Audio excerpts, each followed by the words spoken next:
The ballroom smelled like peonies and burnt sugar, the kind of sweetness that clings to your throat and makes you forget you are starving for something else. It was midnight, but everything looked like noon light splashed off crystal, off the sequined backs of dresses, off my sister's diamond the size of an almond. The band was winding down with a syrupy Sinatra cover, and somewhere between the chandeliers and my mother's satisfied smile, a truth was forming with the firmness of a bruise. $80,000 Seder had vanished into a single night, into the monogrammed napkins, the imported champagne, the coat of gold leaf on the cake. Everyone called it love. I called it a budget line. I stood by the service corridor, half shadow, half mirror, watching Sophie float like the swan she always believed she was. She kissed cheeks, she collected compliments, she didn't see me tuck a stray curl behind my ear, like I had the day I learned how to disappear politely. In the spill of music, I kept hearing a second rhythm, the soft click of card chips and tap-tap of my mother's favorite platinum against counters, against counters, against counters. Pay now, praise later. The family mantra. Outside, rain bruised the asphalt. Inside, a server asked if I wanted another glass of champagne. I shook my head and felt my phone like a hot coal in my clutch. 2 unread emails from a supplier I couldn't pay. One from my landlord reminding me that grace is a word and not a policy. I slipped the phone away. The band hit the last velvet chord. My father laughed, rich and round. A thought bloomed, wild and crimson, if they could fund a fair tale, maybe I could fund a future. When I tell this story, the easy way is to make it about money, numbers you can stack like plates and count like scars. But money in my family was never just currency, it was a language. It cooed, it scolded, it took sides. It clinked in the good dishes for the favored, and hid like dust in the corners when it was my turn to ask. I grew up learning the grammar of scarcity as fluently as Sophie learned the grammar of celebration. Our house lived in a quiet cul-de-sac where lawns were square and carefully shaved, a place where belonging felt like a tax you paid with matching holiday sweaters. Inside, our kitchen had a corkboard covered in clipped coupons, and next to them, a rotating gallery of Sophie's certificates. First place piano. Homecoming queen. Presidential Fitness Award. There was a photo of me, too, in the corner, holding a third-place science fair ribbon like I was steadying a sail. Mom used to say, "We are so proud of our girls," and then angle the frame so the kitchen light flared on Sophie's medal. The earliest memory I have of being invisible is a small one, almost silly. Sophie and I are at the grocery store, she is 7, I am 9. She asks for the box of cereal with the cartoon tiger, and the promise of a plastic watch inside. Mom sighs at the price, then caves. I ask for a pack of markers because my art teacher said I'm good with color. We have pens at home, Mom says, and places the cereal in the cart, as if she's placing a crown. The tiger grins. That night, Sophie parades the plastic watch, and I learn that needing is less persuasive than wanting when your wanting makes a prettier sound. Dad loved us did, but his love for me was practical, like a power tool. "You're strong," he'd say, handing me a bag of salt for the winter steps. "You're independent," he'd say, when I walked myself to school in slushy boots, because Mom had to drive Sophie to a flute lesson. When I brought home an essay that my English teacher called luminous, Dad smiled in that soft, distracted way he kept for sunsets he didn't have time to watch. "What do you do with luminous?" he asked nobody. "Can you bank it?" He meant it as a joke. It landed like a ledger. Sophie was a chandelier, and I was the wiring in the walls. When she played, the room glowed, when I fixed things, the lights stayed on. At Thanksgiving, relatives drifted toward her piano like it was a fireplace and praised her discipline for the delicate song that took 3 afternoons to learn.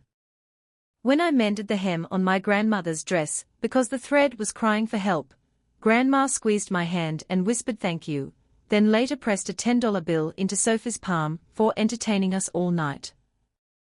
I told myself then that appreciation was a kind of currency, too. It just didn't pay for anything. High school sharpened the contrast. Sophie bloomed under attention like a greenhouse lily. She knew how to arrive, how to be captured in the center of a photograph, how to tilt her head toward the sun of someone else's gaze. I learned how to improvise. I waited tables on weekends at Marco's, our town's Italian place where the marinara always flirted with burning, and I developed two reliable skills: a memory that could juggle orders without a pad, and a listening face that made tips grow like vines. When Mom found out I was stashing tip money in coffee cans in my closet, she called it secretive. When Dad found out Sophie had been driving to the lake with friends and lied about staying late for choir, he called it just being young. If it sounds like I'm bitter, maybe I am. But I'm also honest. There were kindnesses. Sophie used to curl up on my bed when our parents were in one of their hissed fights about money and promise that we'd move to a city someday, get an apartment with high ceilings and houseplants we'd forget to water.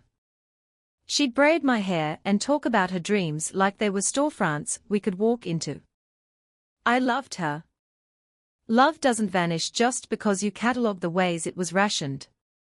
College was my exit wound and my stitched-up salvation. Scholarships got me halfway across the state to a public university that smelled like wet libraries and ambition. I chose design because it married my love for story with my compulsion to arrange things until they made sense. Dad called it a hobby. "You'd make a great teacher," Mom said, a compliment that felt like a tidy box. Sophie stayed closer, at a private college 15 minutes from home where Dad's friend on the board helped with consideration.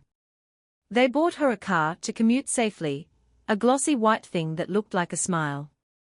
They paid her living expenses when she decided living on campus was better for community.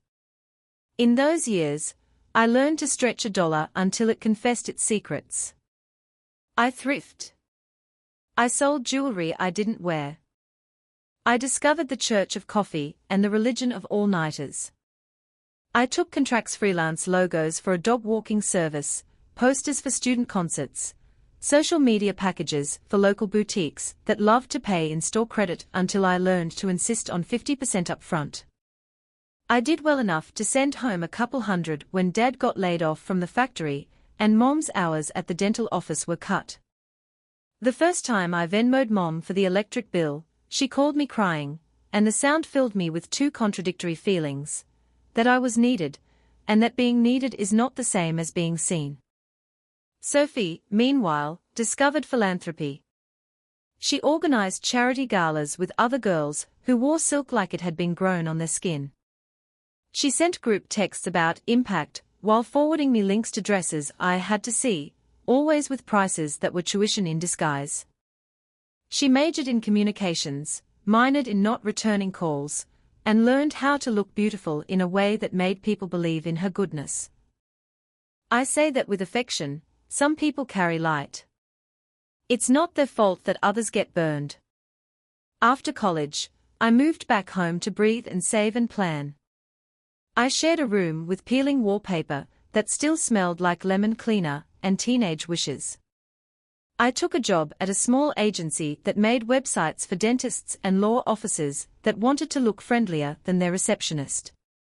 After taxes and the car I bought with a prayer and a bank with a cruel sense of humor, I could have exactly one thing: hope, or a hobby. I chose hope and called it a business plan. It started small. A one-woman studio called Field and Frame, designing brand identities for small businesses that wanted to look like the future. I set up my desk in the corner of the dining room, stacked with color swatches and borrowable dreams. I created a spreadsheet labeled Seed and watched it grow by 10s and 20s. At night, while my parents watched game shows with the volume too loud, I sketched marks and researched licensing and taught myself to invoice like I meant it. It wasn't glamorous. It was mine. The day I got my first real contractor boutique bakery that had survived the pandemic by stubbornness, and sourdough I came home trembling. 5,000, I told my mother, whispering because the number felt indecent in our house. For a brand package and 3 months of social. She smiled the small smile she kept for polite victories. That's nice, she said. Sophie's boyfriend proposed. In memory, that moment happens in slow motion, like a plate sliding from a table. The bakery owner had hugged me and called me a partner. There was flour on my sleeve like confetti. I'd imagined toasting with something cold and a little mean. But at our kitchen table, nothing celebrated me. Mom's eyes were shiny. She was already thinking about venues and florists. She was thinking about a daughter whose milestones arrived pre-wrapped. I put the flour-streaked contract back in my bag. Tell me everything, I said, because love is a script you learn by repetition. The engagement took up space like a parade. Sophie's ring appeared in group chats and on handsy Instagram posts, catching suns from angles I didn't know existed. My parents began spending money in their dreams. They toured ballrooms on weekends and came home with brochures that smelled like glossy paper and faraway promises. They talked about a day she'll remember for the rest of her life, and I wanted to ask why my life had to be a series of Thursdays. There were meetings. There were deposits. There were justifications. It's not every day your daughter gets married, Dad kept saying, and I wanted to ask how often a daughter builds something that could save her from drowning. The number 80,000 rose like a balloon that nobody wanted to burst. Each time it bumped the ceiling of our reality, Mom thumped it back down with reasons that felt like rhymes. The venue was a deal. The florist was a necessity. The live band was a want until it wasn't. I became the spreadsheet girl again, the one who knew how to pay expenses, but when I suggested alternatives, I became the negative one. Don't make this about you, Mom said flatly, the way people say don't bleed on the carpet. I took my laptop to the porch and watched July sweat off the gutter. Field and Frame needed a second monitor, and a subscription suite upgrade and 2 contractors, if I wanted to keep the bakery, and take on the gym, that had reached out, and the non-profit that wanted a rebrand for exposure. I needed runway. Instead, I watched my family roll out a red one for Sophie. On the night the band was booked and the deposit wired, a thunderstorm sat on our roof like a judgment. The Wi-Fi flickered and came back. Mom danced with Sophie in the kitchen to a song she said would get everyone on their feet, and I went upstairs to the lemon-scented room and stared at my bank account until the numbers blurred into a different kind of weather. I'd always been good at waiting, at looking for small soft corners of luck. I didn't yet know that luck sometimes looks like audacity. Even now, I can feel the hinge of it, the swing between before and after. The memory is not cinematic, it's banal. A Tuesday. A stack of mail on the counter. My mother's wallet open next to a saucepan of sauce that needed stirring. A glint of platinum inside the billfold, set neatly behind her membership cards and discount punch holes. The card lived there like a promise. I was the girl who fixed hems, who made things tidy. I aligned it so the numbers faced the same direction. I told myself I was helpful. The first tap wasn't a theft. It was a placeholder. It was a Canva subscription renewal that always landed on the wrong day, and my client's retainer check was a week late, and if I missed one cycle I'd spend a week rebuilding styles for a church newsletter that insisted on papyrus. I told myself I'd pay it back on Friday. I told myself the card was a bridge, not a boat. Friday came. The check cleared. I paid it back. Easy. Easier than asking permission and being told no. Easier than hearing, "We can't help you right now," from people who were pricing white peonies against tulips like they were stocks. That fortnight, the bakery asked for a last-minute packaging mock-up run with a print shop that required a deposit. I was already fronting the illustrator's fee out of my savings like a tooth I'd tugged too many times. The deposit was small. The card was right there. Friday came again. I paid it back again. Nobody noticed the seasoning of my mother's sauce tasted like rationalization. By the time the band practiced Sinatra, and I watched the room that would take $80,000 to glow, the bridge had become a road, and I had learned how to drive in the dark. The sound of Sophie's laughter used to be soft, a bell rung in the morning. By the time her wedding plans devoured the house, it had become a trumpet. You could hear it through walls, through closed doors, through my earbuds when I tried to drown myself in work. She laughed at cake tastings, at florist consultations, at her fiancé's jokes about the number of cousins we'd have to seat in the back row. I couldn't escape it. And the strange thing. Each laugh echoed in my chest like an alarm clock I couldn't shut off. I remember one evening, Mom called me into the living room. The television was off, and the coffee table was covered in glossy brochures, venues, bridal gowns, honeymoon packages. Dad was reclined in his armchair with his glasses slipping down his nose, muttering numbers under his breath. Mom turned to me like a producer casting extras. "We need help with the budget spreadsheet," she said. For one split second, my heart lifted. Help. Budget. Spreadsheet. Those were my words, my territory. Maybe they were finally seeing me. I opened my laptop, pulled up Excel, and began structuring columns: deposit, balance due, contingency. But as I worked, Sophie perched on the sofa with her champagne flute, twirling her hair, barely listening. Every time I suggested a cut, switching from a live band to a DJ, halving the floral budget, Mom dismissed it. "Your sister deserves the best." Dad grunted agreement. Sophie sipped. "And me?" I typed numbers, knowing they didn't want a budget, they wanted validation. Later that night, as I closed my laptop, Sophie leaned in with a smirk. "Thanks for crunching numbers, sis. You've always been so practical." Practical. The word stung like vinegar on paper cuts. Practical meant functional, invisible, necessary but unloved. It meant you keep the lights on while I shine under them. That week, Field and Frame got an inquiry from a small tech startup. They wanted a full brand identity, logo, web, packaging for their launch. The contract was worth $12,000. For me, that number was fireworks. But I needed to hire help, maybe even rent studio space for client meetings. The thought of turning it down gnawed at me. One night, while Mom was in the shower, I opened her wallet again. The platinum card gleamed like a stage light. My heart thudded so hard I thought it would knock dishes off the shelf. I tapped the card for a design software upgrade, then for a bulk print order, then for a deposit to secure a freelance photographer I desperately needed. Just until the client pays, I told myself. Just a week.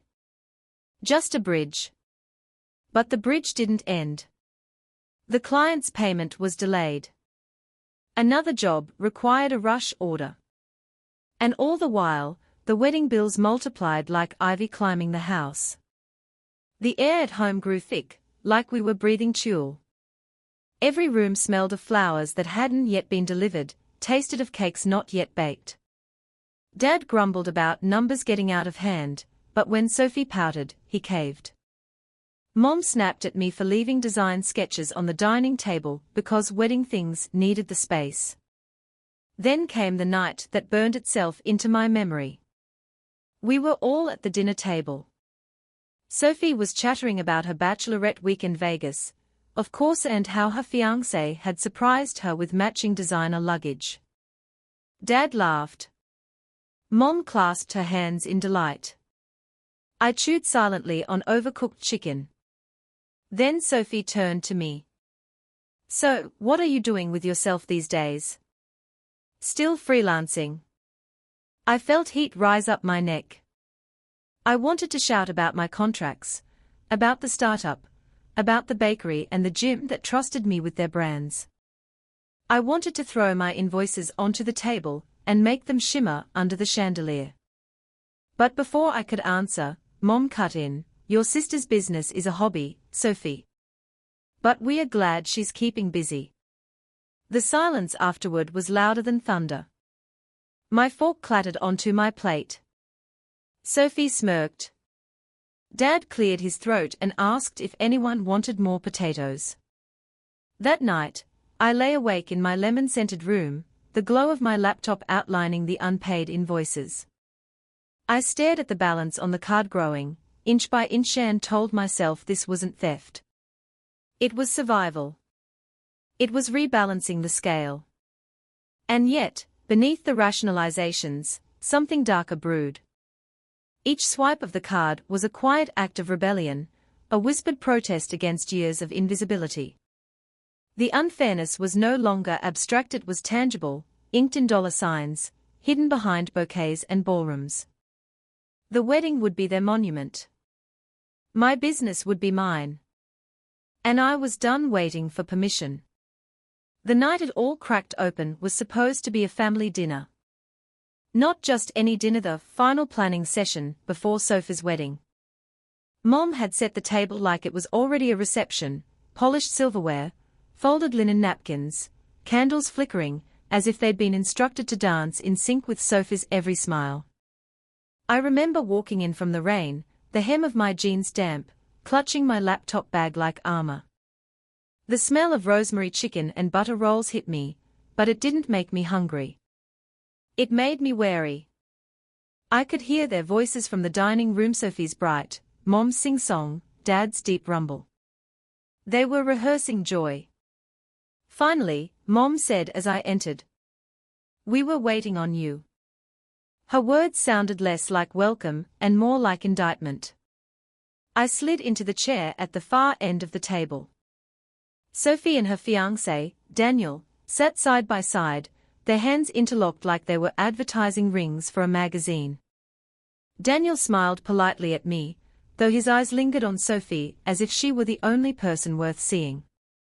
The evening began politely enough.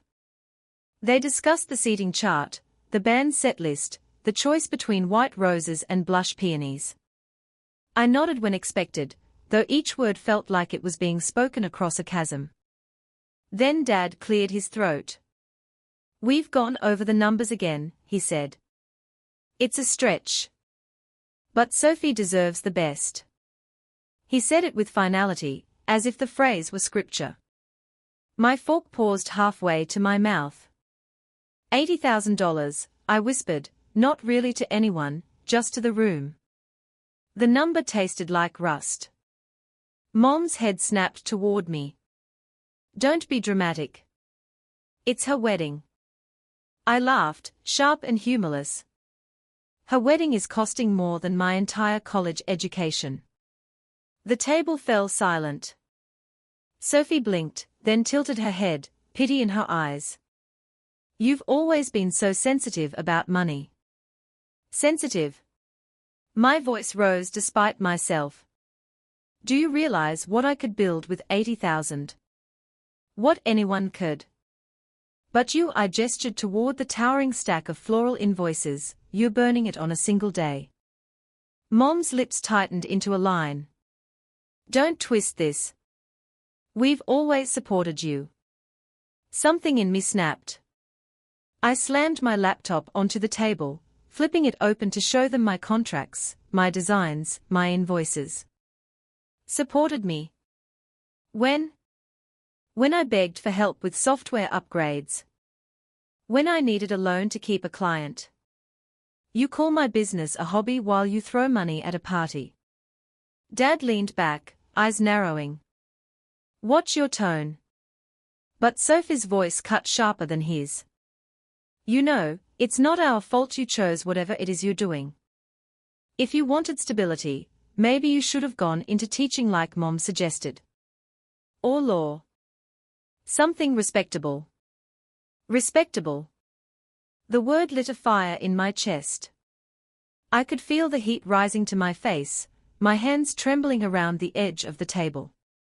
You don't get to tell me about respectability while your entire life is financed by them, I shot back, pointing at our parents. You've never paid a bill. Never hustled to get a client.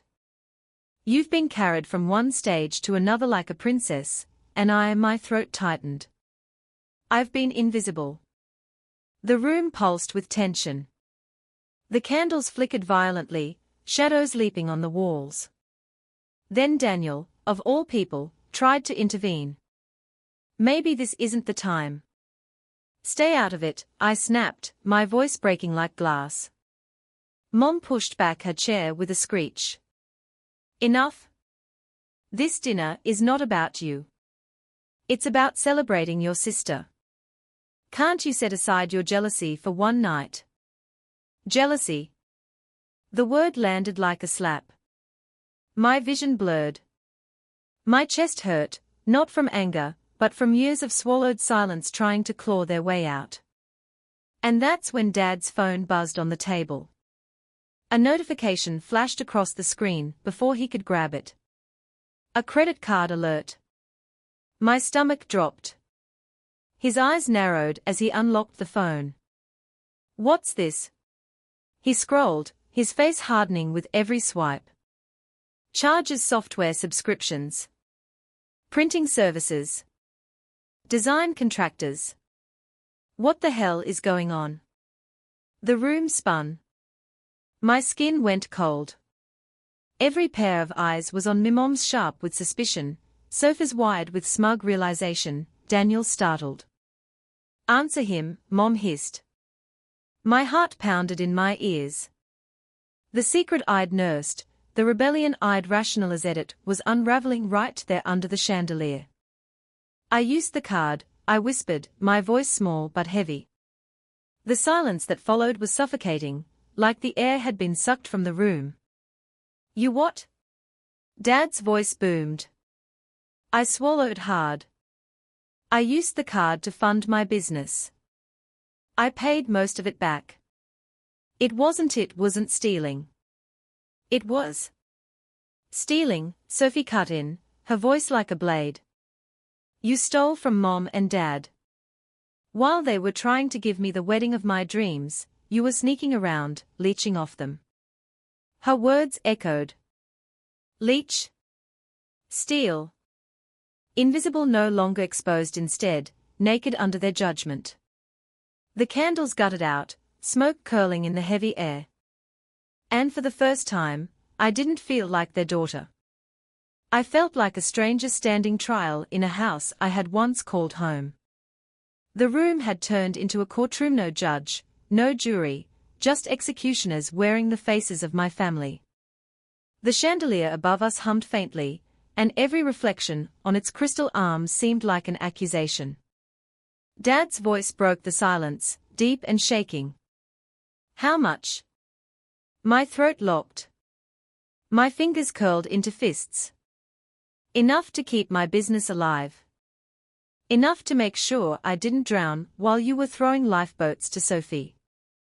His fist slammed against the table. The plates rattled, wine sloshed onto the white linen. Numbers. I want numbers. 14,000, I admitted, the syllables landing like stones. Mom gasped, pressing her hand to her chest as if I'd confessed to murder. 14,000. 14. My God, do you have any idea? Yes, I snapped, my voice cracking. I have every idea. Every sleepless night, every overdue bill, every client I nearly lost because I didn't have the resources. I know exactly what that number means. And it's still less than the floral budget for this wedding. Sophie's laughter was sharp, ugly. So this is your revenge? Punishing Mom and Dad because they love me enough to give me the wedding I deserve. I turned to her, heat rising in my chest. Deserve? You've earned nothing. Everything you touch is handed to you. Every piano lesson, every car, every college fee, every bouquet.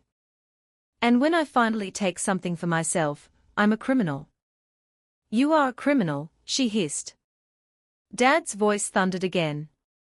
That card was not yours. That money was not yours. We sacrificed to give you girls a good life, and this is how you repay us. I laughed bitterly, tears threatening at the edges of my eyes. Sacrificed? For me? No. You sacrificed for her. You invested in her like she was stock with guaranteed returns. And me? You treated me like a safety net. Useful, until you could forget I existed. Mom's eyes glistened with fury. Don't twist history. We did everything for both of you. Then why, I shouted, my voice rising higher than I thought possible, did I pay the electric bill while Dad was laid off? Why did I send money home when Sophie was off at galas? Why did you dismiss my contracts as hobbies while celebrating every ribbon she ever pinned to the wall? Silence again. Heavy. Suffocating. And then like a crack in the foundation Dad muttered under his breath, not to me, not to Mom, but to himself, she's not supposed to know. The air shifted. My skin prickled. What? I demanded. Dad froze, eyes wide, realizing he'd spoken aloud. Mom's face drained of color. Sophie blinked, confused. Tell me, I insisted, my voice trembling. What am I not supposed to know? Mom's lips parted, then sealed again. She looked at Dad like she wanted to pull the words back from the air. Tell me. My hands slammed the table. The sound reverberated like a gavel. Dad rubbed his temples, defeated. It was supposed to stay buried. For her sake. For Sophie's sake. I stared, my heart beat a drum in my throat. What? And then the words came, heavy, deliberate, like stones being laid on my chest. Sophie isn't just your sister. She's not my biological daughter. She's your mother's child from before. Her father left, and when I married your mom, I adopted her. We decided never to tell you. We didn't want you to feel different. The world tilted. My ears rang. Every moment of favoritism, every dismissal, every time they told me to be strong, while Sophie was showered in softness, it all rearranged itself into a cruel, perfect puzzle. I staggered back, my chair scraping across the floor.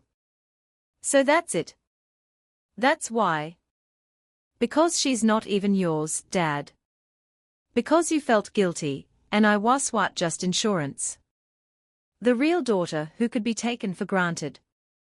Mom's voice shook. It wasn't like that. We loved you both. Don't, I spat. Don't use that word. Love doesn't look like this. Love doesn't spend $80,000 on a wedding while ignoring the child who kept the lights on. Love doesn't bury the truth and then call her jealous. Sophie was frozen, eyes glassy. For the first time, she didn't look smug. She looked small. You knew, she whispered to Mom. Mom reached for her hand. I wanted to protect you. And what about me? I demanded. My chest heaved, tears burning trails down my cheeks. Who protected me? The chandelier flickered as if it, too, were breaking. Dad's head dropped into his hands. Mom wept silently. Sophie stared at me like she was seeing me for the first time and hated the reflection. The truth had been dragged into the light, and none of us could look away. The days after that dinner stretched long and colorless, like someone had drained the saturation out of my life. The house that once buzzed with Sophie's wedding chatter turned quiet, not peaceful, but tense, like a room holding its breath. The truth we unearthed hung above us like smoke, impossible to ignore, choking us slowly. I moved through those days like a ghost. Breakfast was no longer a shared ritual, but a staggered affair. Dad left early, Mom clattered around in the kitchen without looking me in the eye. Sophie stayed at Daniel's more often than not. When we did cross paths, the silence was louder than words. My room became a bunker. I worked long hours, staring at screens until my vision blurred. Clients emailed praise, invoices cleared, and money trickled in, but it all felt hollow. Field and Frame was surviving, but I wasn't. The weight of their betrayal pressed down on me. I thought back to every time Mom had dismissed my needs, every time Dad called me independent, every time Sophie was celebrated while I was sidelined. It wasn't just favoritism. It was guilt, a family debt I'd been paying without knowing. They overcompensated for her by undercompensating for me. I was the collateral. The night before the wedding, the house should have been humming with excitement. Instead, it was a mausoleum.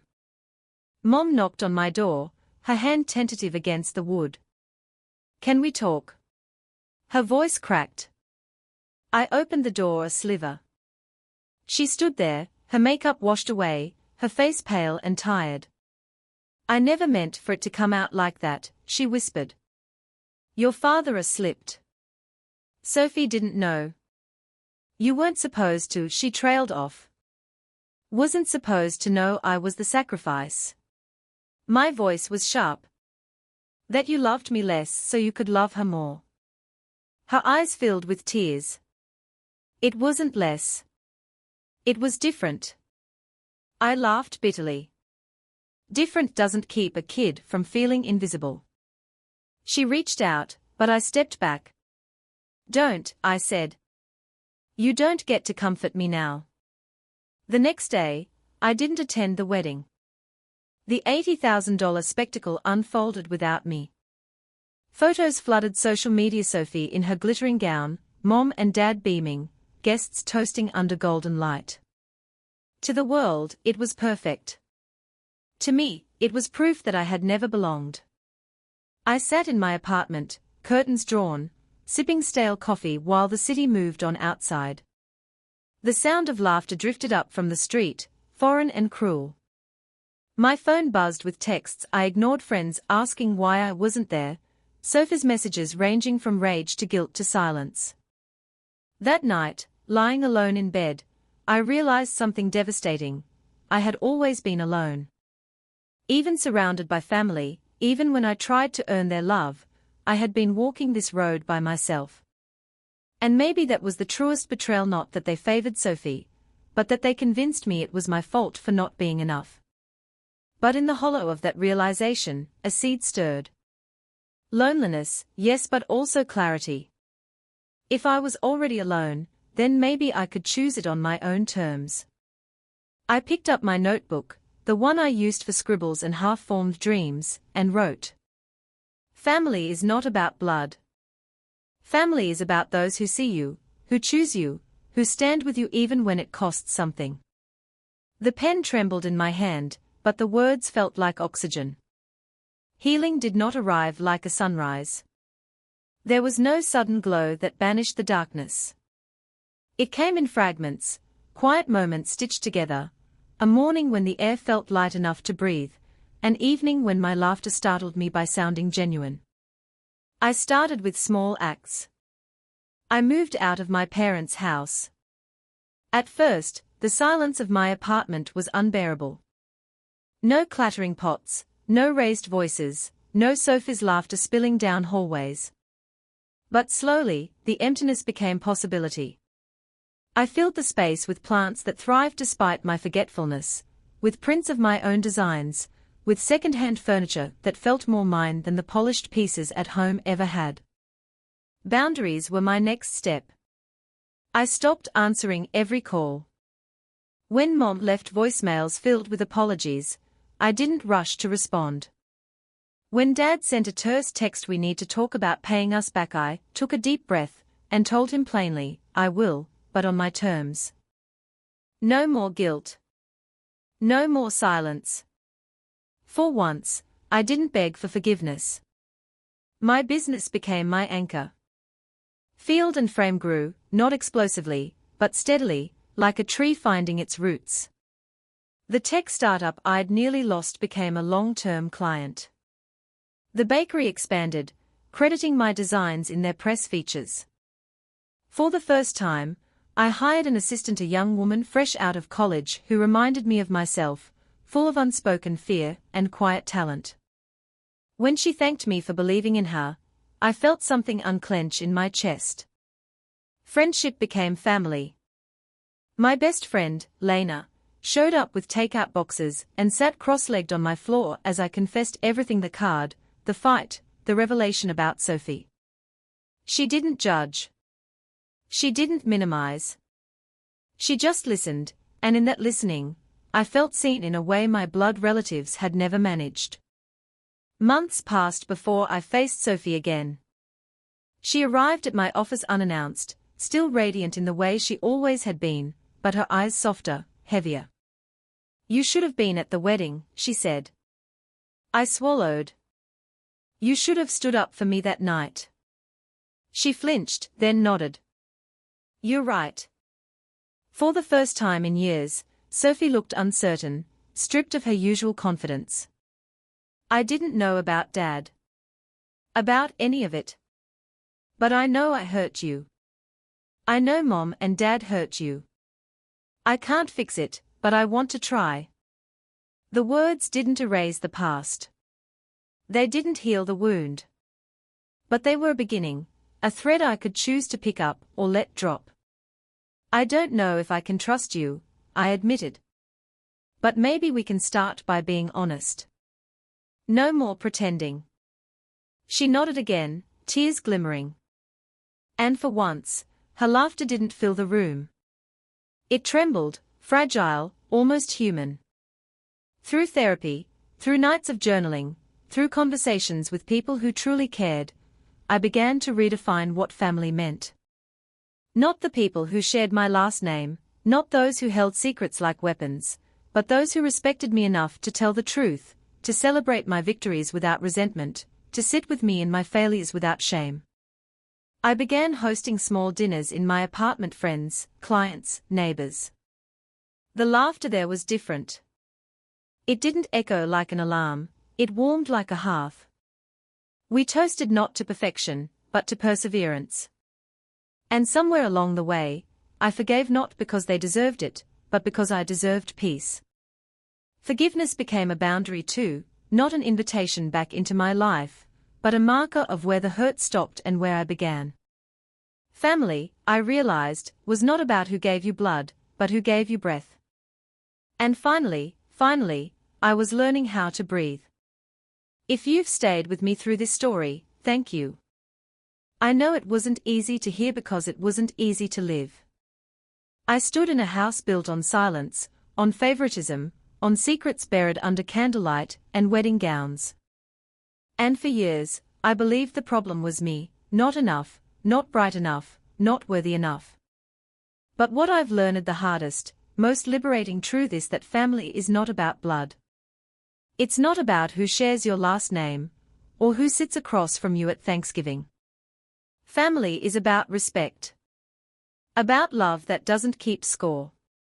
About people who see you, celebrate you, and choose you again and again, even when it costs them something. I used to believe I was invisible.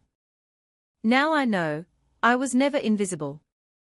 I was just surrounded by people who refused to look. And stepping away from them didn't make me weaker, it gave me the freedom to see myself.